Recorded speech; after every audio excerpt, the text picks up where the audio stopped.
If you like my video, then subscribe to my channel and hit the bell icon to never miss a video from Book Lover Kirti. Hello friends, welcome back to my channel book lover Kirti. आज हम पढ़ रहे हैं operator के बारे में। तो सी language में ऑपरेटर क्या होते हैं? ऑपरेटर सी लैंग्वेज में कैलकुलेशन के लिए यूज़ होते हैं। जैसे हम कैलकुलेशन करते हैं कोई भी, मतलब जैसे हमें जैसे हमें सैलरी के बाद, जैसे हमने किसी एम्प्लॉय की सैलरी निकालनी है, बोनस निकालना है, इस टाइप से हम प्रोग्राम बनाते हैं। इसी टाइप के मतलब जहाँ पे भी कैलकुलेशन का यूज़ होगा वहाँ पे इन ऑपरेटर्स का, मतलब इन जो ये ऑपरेटर्स होते हैं उनका यूज़ होता है। तो ऑपरेटर्स क्या होते हैं? ऑपरेटर्स सी लैंग्वेज में यूज़ किए जाने वाले साइन होते हैं। और जब हम इन ऑपरेटर का यूज़ कर रहे होते हैं तो इनके साथ जो आइडेंटिफायर यूज़ होते हैं वो कहलाते हैं इनके ऑपरेंड्स। ठीक है, अब आता है कि जो ऑपरेटर होते हैं वो कितने टाइप के होते हैं। जो ऑपरेटर होते हैं वो दो टाइप के होते हैं, एक होते हैं यूनरी ऑपरेटर, एक होते हैं बाइनरी ऑपरेटर। ये मतलब इनके टाइप होते हैं। जैसे होता है ना कि कोई भी, जैसे मान लो मेल और फीमेल होता है, जैसे है ना, फिर उसके बाद इंसानों के टाइप हो जाते हैं अलग अलग। जैसे मान लो कोई फीमेल है, वो अच्छी है, सुंदर है, इंटेलिजेंट है, या इस टाइप से, है ना, अलग अलग कैटेगरीज होती हैं।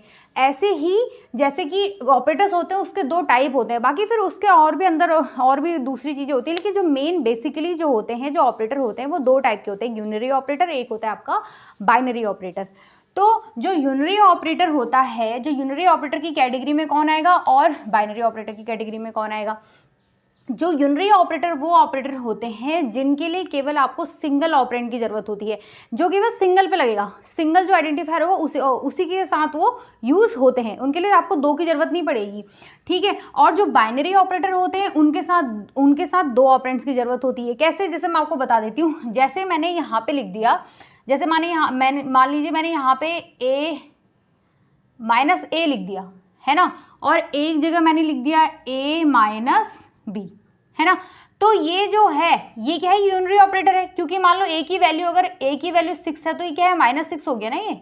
और वहीं यहाँ पे अगर a की वैल्यू 4 है और b की वैल्यू 2 है तो यहाँ पे क्या हो गया? 4 - 2, यानी कि 2 आंसर आ गया, है ना।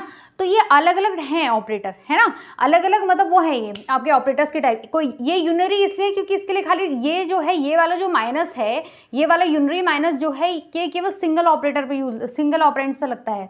और जो ये वाला माइनस है इसके लिए दो की जरूरत होती है। भाई जब आपको दो चीज़ों को माइनस, जब ये वाला माइनस यूज ही दो ऑपरेंड्स के साथ होता है तो ये बाइनरी कहलाएगा ना।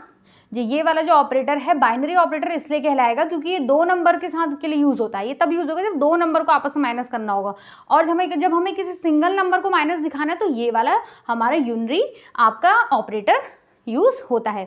तो अब आता है कि यूनरी ऑपरेटर के अंदर कौन कौन आता है। ये एग्जाम में बहुत आता है, आपका जो एमसीक्यूज होते हैं उसका तो मतलब ये लगाइए फेवरेट है उसका ये टॉपिक। आपको इससे इतने सारे एमसीक्यूज मिल जाएंगे। आपसे पूछेगा पहचानिए ऑपरेटर कौन सा है, पहचानिए यूनरी ऑपरेटर है या बाइनरी ऑपरेटर है। तो आप इसे अपनी कॉपी में बिल्कुल नोट डाउन कर लीजिए। जैसे कि ये हो गया एड्रेस ऑपरेटर, इसका यूज़ किया जाता है एड्रेस के लिए होता है। ऐसे हम लिखते हैं ना and A comma and B, जब प्रोग्राम बनाते हैं, जब हम स्कैनफ लिखते हैं उसमें आता है ये। तो ये एड्रेस ऑपरेटर, ये आपका जो ये एस्ट्रिक होती है इंडायरेक्शन ऑपरेटर, ये प्लस यूनरी प्लस, जैसे मैंने यहाँ पे +6 लिख दिया, ऐसी ये यूनरी माइनस मैंने यहाँ पे -6 लिख दिया, उसके लिए बिट वाइज ऑपरेटर ये हो गए। ये यूनरी इंक्रीमेंट ऑपरेटर, जैसे मैंने यहाँ पे लिख दिया A++, है ना, तो ये उसके लिए यूज़ होता है। और उसके बाद ये होता है जैसे A-, ये उनके लिए यूज़ होता है, ठीक है ना। और उसके बाद जैसे ये हो गया लॉजिकल ऑपरेटर। ये सारे जो ऑपरेटर है ये इनकी डिटेल्स आपको बाद में पढ़ाई जाएगी। ये सब जो है ये ऑपरेटर के टाइप हैं, ये अलग अलग कैटेगरी के ऑपरेटर हैं जो मैं आपको दिखा रही हूँ, इनके अलग अलग कैटेगरी है। वो तो अभी बस मैंने इनको बता दिया कि वो सब जो है ये वो किस टाइप में आते हैं, है ना। तो ये जो है ये इनके बारे में आपको सबको डिटेल से बाद में बताया जाएगा कि कैसे यूज़ होते हैं, है ना। अभी तो बस मैं आपको ये बता रही हूँ कि ये कौन से टाइप का जो ऑपरेटर है किसके अंदर आता है। ये हो गया एड्रेस ऑपरेटर, ये यूनरी ऑपरेटर है, एस्ट्रिक वाला ये इंडायरेक्शन ऑपरेटर, ये plus unary minus bitwise operator, आपका unary increment operator, unary decrement operator, logical operator, ये क्या होते हैं? ये यूनरी ऑपरेटर आपके होते हैं। बाइनरी, अब आता है आपका बाइनरी ऑपरेटर। बाइनरी ऑपरेटर भी बहुत सारे, पहले आप इसको नोट डाउन कर लीजिए, वीडियो को पॉज कर लीजिए, इसे नोट डाउन कर लीजिए। उसके बाद आप देखिए अब आता है बाइनरी ऑपरेटर। बाइनरी ऑपरेटर कैसे होते हैं? मैंने आपको बताया बाइनरी ऑपरेटर जो होते हैं वो दो ऑपरेंड्स के साथ यूज होते हैं, उसमें दो ऑपरेंड्स की जरूरत पड़ेगी। जैसे कैसे मैंने आपको बताया, जैसे माइनस लिया मैंने, माइनस है, ये वाला माइनस मैंने लिया a माइनस बी, है ना। तो ये वाला ऑपरेटर के 2 की जरूरत है ना ये वाले माइनस के लिए, है ना। तो क्या हो जाएगा, ऐसे मैंने लिख दिया 4 माइनस 2 2, है ना। अब जैसे प्लस ले लिया मैंने, प्लस वाला ऑपरेटर लिया मैंने, वो कैसे 4 प्लस 2 तो 6। ऐसे करके जो ऑपरेटर है ये क्या होता है, ये जो होता है इनके लिए 2 उनकी ज़रूरत होती है। एक ये भी होता है प्लस इक्वल टू वाला, ऐसा मतलब इस टाइप के और भी होते हैं, ठीक है। तो ये हो गए हमारे किसके टाइप, जो मेन टाइप होते हैं वो मैंने आपको बता दिए कि जो ऑपरेटर होते हैं मेनली 2 टाइप के होते हैं, मतलब जो बेसिक होता है ना उसका वो एक यूनरी, एक होता है बाइनरी। अब आपके बाद आता है, अब मैं आपको बताना शुरू करती हूँ कि कौन कौन सी कैटेगरी अलग अलग होती है। अब जैसे एक आता है आपका अर्थमेटिक ऑपरेटर, आता है सबसे पहले आपका अर्थमेटिक ऑपरेटर। अर्थमेटिक ऑपरेटर नाम ही अर्थमेटिक है ना, मैथ से रिलेटेड है। अर्थमेटिक ऑपरेटर जो होते हैं दे आर 5 टाइप्स। ये कितने टाइप के होते हैं, 5 टाइप्स के होते हैं। पहला तो आता है आपका कौन सा, additional operator, addition operator, addition operator, ये प्लस के लिए यूज होगा। एडिशन ऑपरेटर इसका साइन क्या होता है, प्लस, है ना। फिर आपका आता है सब्ट्रैक्शन ऑपरेटर,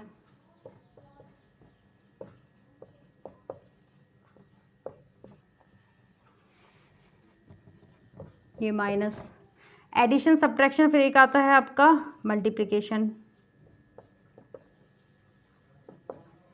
मल्टीप्लिकेशन ऑपरेटर,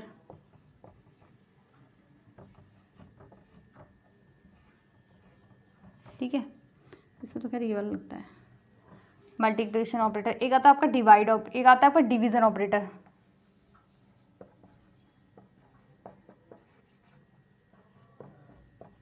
पहले हम इन चारों को समझ लेते हैं, लास्ट वाला बाद में समझ लेंगे, यहाँ पे जगह नहीं है। डिवीजन ऑपरेटर हो गया आपका ये, ठीक है। अब देखो ये क्या होता है, जैसे कि मैंने आपको बताया ये वाला प्लस कैसे यूज होता है, जैसे इस मैंने कहा ना ये क्या है, बाइनरी ऑपरेटर होगा, साफ पता लग रहा है कैसे, ऐसे यूज होगा ये a प्लस बी जोड़ने के लिए, है ना। कर ही लोगे आप, जैसे 4 प्लस 2 है तो 6, ये वाला है। ये वाला ऑपरेटर ये वाला ऑपरेटर कैसे यूज होगा, जैसे मैंने यहाँ पे लिख दिया a माइनस बी घटाने के लिए, है ना। जैसे 6 माइनस 2 कर लिया मैंने, आ गया 4।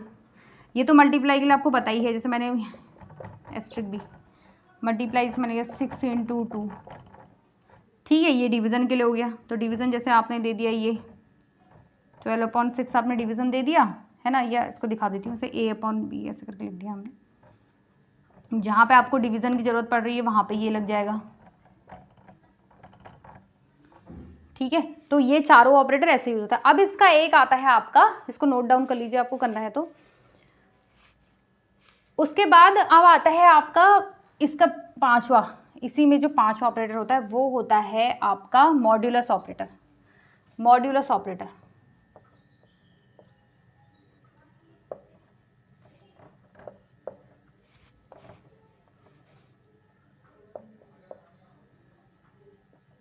मॉड्यूलस ऑपरेटर, मॉड्यूलस ऑपरेटर कैसा होता है, इसका साइन होता है ये वाला, जैसे मतलब वो रिमाइंडर ऑपरेटर भी मॉड्यूलस ऑपरेटर, या इसको रिमाइंडर ऑपरेटर भी कह सकते हैं। रिमाइंडर ऑपरेटर भी होता है ये, मॉड्यूलस या रिमाइंडर ऑपरेटर। ये क्या कैसे होता है, जैसे रिमाइंडर क्या बचता है उसके लिए होता है, जैसे मैंने ये लिखा b, ठीक है, a मॉड्यूलस ये b, तो अगर मैंने यहाँ पे लिखा 10 मॉड्यूलस 3, है ना, तो क्या आएगा इसका आंसर, जैसे मैंने, हाँ, तो इसका आंसर क्या आएगा 1, क्या जाएगा इसका आंसर 1, बस, ठीक है। तो इसमें रिमाइंडर क्या बचेगा 1। तो ये हो गया हमारा रिमाइंडर ऑपरेटर या मॉड्यूलस ऑपरेटर, ठीक है। मैंने आपको 5 बता दी क्या होते हैं अरिथमेटिक ऑपरेटर में। एडिशन ऑपरेटर प्लस करने के लिए, सब्ट्रैक्शन ऑपरेटर माइनस करने के लिए, मल्टीप्लिकेशन ऑपरेटर हो गया आपका मल्टीप्लाई करने के लिए, डिवीजन ऑपरेटर आपका डिवाइड करने के लिए, और रिमाइंडर या मॉड्यूलस ऑपरेटर हो गया आपका ये मॉड्यूल, मतलब वो आपका रिमेन क्या बच रहा है, रिमेन, जब आपको रिमेन आपको दिखाना होगा तो उसके लिए ये आप यूज़ करेंगे, ठीक है। अब ये हो गया, अब आएगा आपका असाइनमेंट ऑपरेटर, इसके बाद आता है आपका असाइनमेंट ऑपरेटर।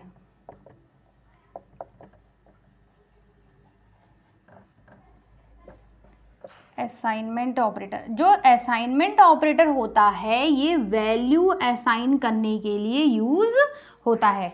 जब आपको कोई वैल्यू असाइन करनी होती है वहाँ इसका यूज़ होता है। देखिए मैं आपको बता देती हूँ कैसे। जैसे ये है, ठीक है, इक्वल टू है ना, इक्वल टू तो कैसे, जैसे मैंने लिखा C equal to A plus B, बस कैसे यूज़ करोगे, C इक्वल टू, मान लीजिए A की वैल्यू है यहाँ पे 2, B की वैल्यू है यहाँ पे 1, तो ये हो गया 2 + 1 यानी C इक्वल टू 3। अब कहीं पे आपने लिखा हुआ देखा प्लस इक्वल टू, ये वाला ऑपरेटर, ये कैसे यूज़ होता है, जैसे ऐसे लिखा हुआ देखोगे आप C plus equal to A, तो इसका मतलब क्या होगा, इसका मतलब है C बराबर C प्लस A, ये है इसका मतलब, प्लस है ना, C प्लस इक्वल टू ए मतलब C बराबर C प्लस ए, यानी कि A की वैल्यू अगर 2 है, C की वैल्यू 3 है, तो क्या हो जाएगा 3 + 2 यानी कि 5। ये होता है इसका मतलब, ये वाले प्लस इक्वल टू आपको कहीं पे लिखा देगा, अगर आपने कहीं पे लिखा हुआ देखा है C प्लस इक्वल टू ए, इसका मतलब है C बराबर C प्लस ए, ठीक है। अब इसके बाद है अगर आपने लिखा हुआ देखा माइनस इक्वल टू, तो फॉर एग्जाम्पल जैसे आपने लिखा यहाँ पे आपने लिखा हुआ देखा A minus equal to B, तो इसका मतलब क्या है A बराबर A माइनस B, ये है इसका मतलब, A बराबर A माइनस B, जहाँ पे अगर A की वैल्यू 10 है, B की वैल्यू 2 है, तो क्या हो जाएगा, इसका मतलब है 10 - 2 यानी कि 8। फिर एक आपने देख लिया डिवीज़न इक्वल टू, तो अगर आपने देख लिया C division equal to A, तो इसका मतलब है C बराबर C डिवाइडेड बाई A, जहाँ पे कि C अगर 12 है, A आपका 6 है, तो क्या हो जाएगा 2। ये बहुत ही ज़्यादा इम्पॉर्टेंट है, इनसे क्वेश्चन आते हैं MCQs में आपके कि बताइए आंसर क्या होगा, कि ऐसा है आपके इसके न्यूमेरिकल आते हैं, तो आप इसको बिल्कुल भी इसको आप स्किप मत कीजिएगा, इसको ढंग से आप देख लीजिए क्या होता है। अगर माइनस इक्वल टू है तो ये है इसका मतलब, ये है इसका मतलब, और अगर ऐसा होता है तो ये ऐसा आएगा, ठीक है। तो आप वीडियो को पॉज कर लीजिए और इसको नोट डाउन कर लीजिए। इसके बाद है आपका रिलेशनल ऑपरेटर। रिलेशनल ऑपरेटर क्या होता है, रिलेशनल ऑपरेटर आपके यूज़ होते हैं जहाँ पे दो मतलब वैल्यूज़ को कंपेयर करना होता है। जब दो वैल्यूज़ को कंपेयर करना होता है वहाँ पे रिलेशनल ऑपरेटर का यूज़ किया जाता है। कैसे, मतलब कोई भी आप प्रोग्राम बना रहे हो जहाँ पे आपके दो वैल्यूज़ को कंपेयर करना है कि हाँ अगर ऐसा है, ये लगते ही कंडीशनल स्टेटमेंट्स में इफ़ और एल्स वगैरह वाले जो मतलब उस टाइप के प्रोग्राम होते हैं वहीं पे इनका यूज़ होता है। तो इसमें कौन कौन से आते हैं, जैसे एक इक्वल टू हो गया, ये जो इक्वल टू है रिलेशन ऑपरेटर में इक्वल टू है, तो उसका साइन कैसा होता है, ये आपको ये जहाँ दिखेगा इसको बोलते हैं इक्वल टू। नॉट, इसको बोलेंगे नॉट इक्वल टू। ये हो गया लेस देन, ये हो गया ग्रेटर देन, ये हो गया लेस देन इक्वल टू, ये हो गया ग्रेटर देन इक्वल टू। ये तो आपने मैथ्स में भी पढ़े होंगे। तो ये जो साइन है मतलब इक्वल टू का साइन इसमें डबल इक्वल लगते हैं, ठीक है, नॉट इक्वल टू में ऐसे लगता है। तो जिस टाइप का प्रोग्राम होगा वहाँ ये कंपैरिजन करने के लिए यूज़ होते हैं दो वैल्यूज़ को। MCQs में क्वेश्चन पूछा जाता है कि ऐसा कौन सा ऑपरेटर होता है जो दो वैल्यूज़ को कंपेयर करने के लिए यूज़ होता है, तो वो होता है रिलेशनल ऑपरेटर। मैं आपको एक प्रोग्राम के थ्रू समझा देती हूँ कि रिलेशनल ऑपरेटर को आप कैसे देखोगे, मतलब कैसे यूज़ होता है रिलेशन ऑपरेटर का। आपको मैं प्रोग्राम बना के दिखा देती हूँ तो आपको समझ में आ जाएगा। जैसे मैं प्रोग्राम बना रही हूँ m और n की वैल्यू कंपैरिजन करने का मैं बना रही हूँ, तो ठीक है। तो पहले मैंने स्टार्टिंग कर दी, मैंने यहाँ पे लिख दिया हैज़ इंक्लूड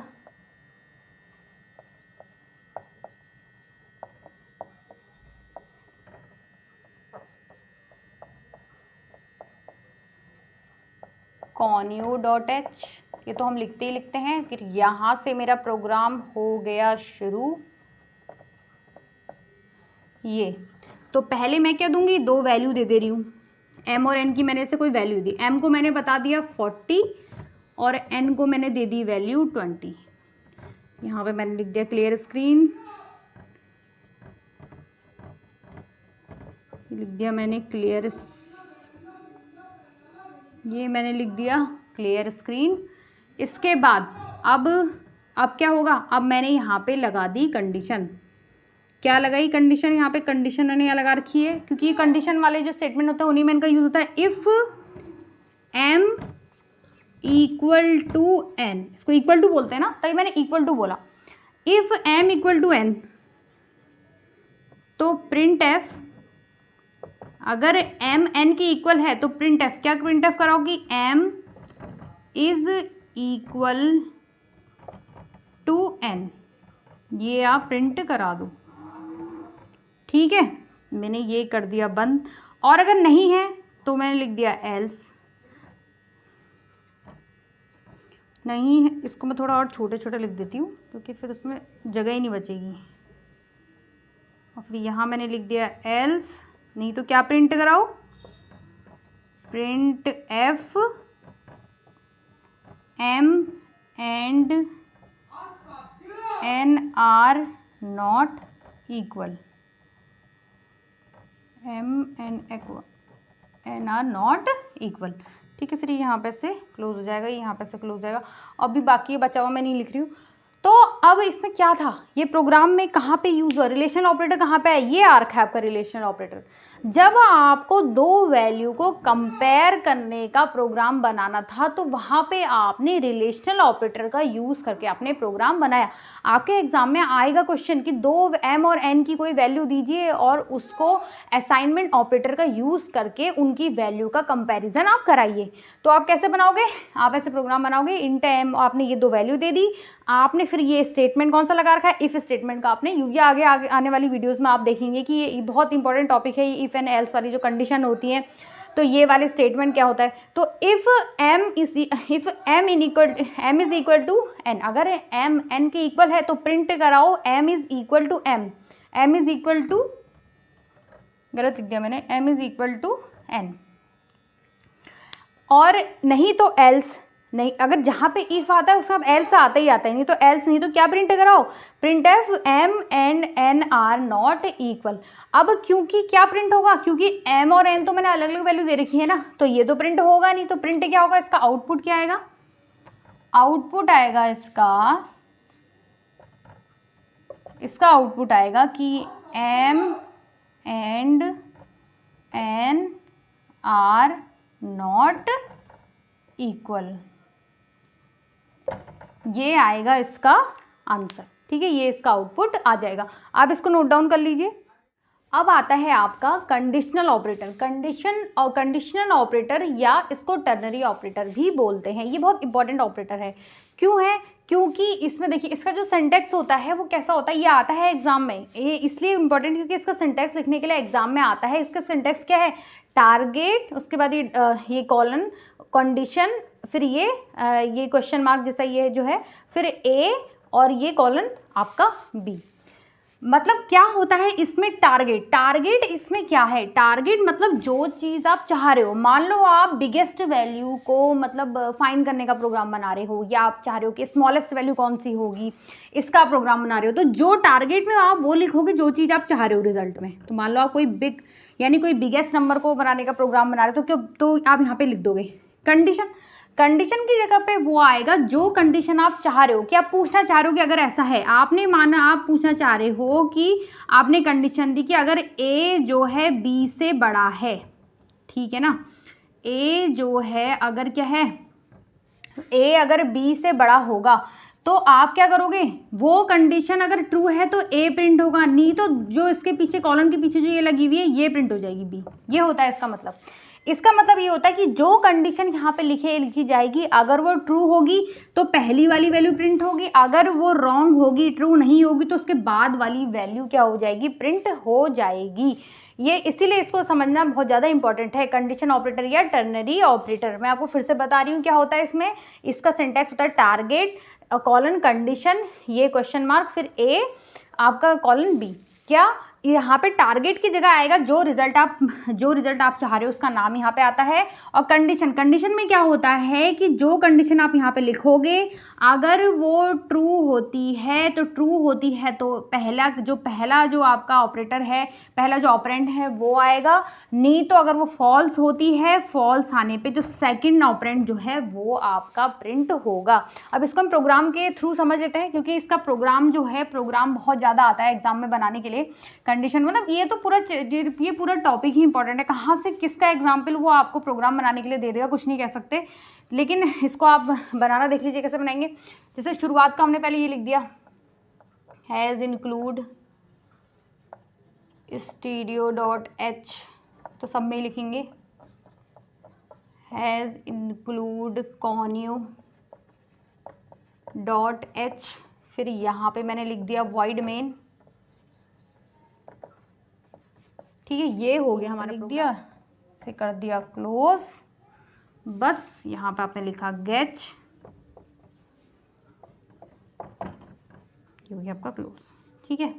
अब इसका आउटपुट क्या आएगा? आउटपुट आएगा इसका, आउटपुट ही मेन होता है इसमें। आउटपुट यहाँ पे लिख देती हूँ। चलो आउटपुट क्या आएगा इसका, पहले मैं आपको प्रोग्राम समझा देती हूँ। चलो है क्या प्रोग्राम में, ये हुआ कि मैंने क्या बनाया था, मैंने प्रोग्राम में बना रखा है बिगेस्ट वैल्यू फाइंड करने का, कि क्या बोलती है। ये तो मैंने आपको भी नॉर्मल से दी है ना, ये तो बिल्कुल नॉर्मल से समझा है। अब अभी कभी आपको पता नहीं चलता है कौन सी वैल्यू बड़ी है, बहुत ज़्यादा नंबर से पॉइंट्स में है, ऐसे भी होते हैं। ये तो बहुत ही ईजी बता रखा है मैंने आपको। जब हमको समझ नहीं आ रहा है कौन सी वैल्यू बड़ी जल्दी से फाइंड करना होता है उसके लिए होती है। जैसे पॉइंट्स में चल रही है, दोनों सेम वैल्यू आ गई। अभी तो मैंने अलग अलग वैल्यू दी आपको, बाई चांस पॉइंट्स में आ रखी है वैल्यू, डेसिमल में बहुत ज़्यादा मतलब बड़ा नंबर है और बहुत सेम जैसे लग रहे हैं, हम पे तो टाइम नहीं है, तो उसके लिए होता है। अभी तो बिल्कुल सिंपल वैल्यू से मैंने आपको ये प्रोग्राम बता रखा है। तो a बराबर 40, b बराबर 10 दिया, बिग दिया। फिर यहाँ पे मैंने लगा दिया ये वाला ऑपरेटर, कौन सा, हमारा ये वाला ऑपरेटर, टर्नरी ऑपरेटर भी मैंने आपको टर्नरी ऑपरेटर दिया। उसके बाद क्या है, ये मैंने लिखा बिग इक्वल टू ये वाली कंडीशन लगा दी। ए अगर बी से बड़ा है तो ये प्रिंट करो, नहीं तो बी प्रिंट करो। हाँ, तो अब प्रिंट एफ मैंने ये लिख दिया, बिगेस्ट वैल्यू इज ये। तो अब देखते हैं इसका आउटपुट क्या है, क्योंकि हमको पहले से देखने पता है कि 40 ए बड़ा है ना, तो प्रिंट क्या हो जाएगा, प्रिंट हो जाएगा हमारा ए, यानी कि क्या प्रिंट होगा, प्रिंट होके आएगा हमारा बिगेस्ट वैल्यू इज